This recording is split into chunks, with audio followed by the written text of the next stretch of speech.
Her head broke the surface of the wild waves, and she coughed up the sea in a violent retch. The air burned her throat with each inhale. Suffocating pressure clamped down on her chest. Before she caught a second breath, another black wave covered her head. The person that had yanked her through the water kept his grip locked firmly around her waist, tugging her at intervals with the swimmer's strong strokes until they came upon a large ship. A long beam stretched like a reaching arm over the side of the vessel. From the beam, a fishing net lowered into the water, attached to a pulley system.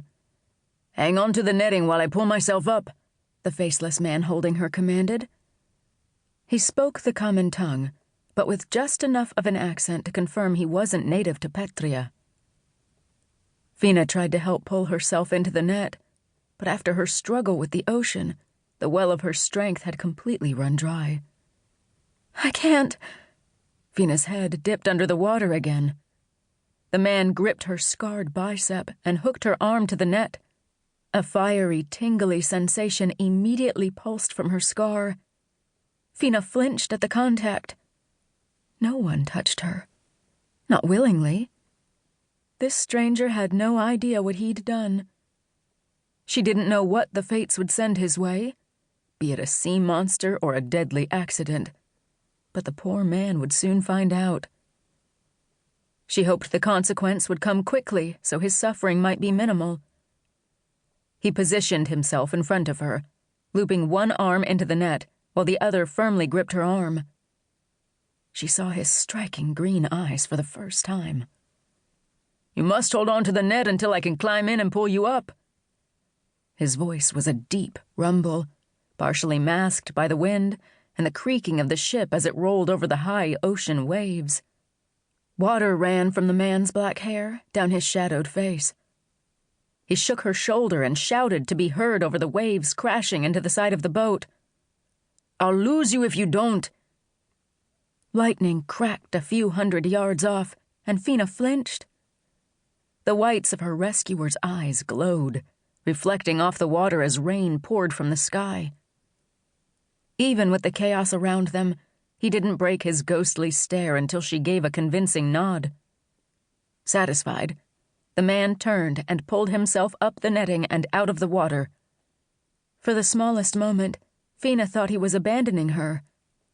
Perhaps even in the storm he noticed the flaming red scar and sensed her secret. The man looped his arm twice in the netting, dug his heels in, and reached for her with his free hand.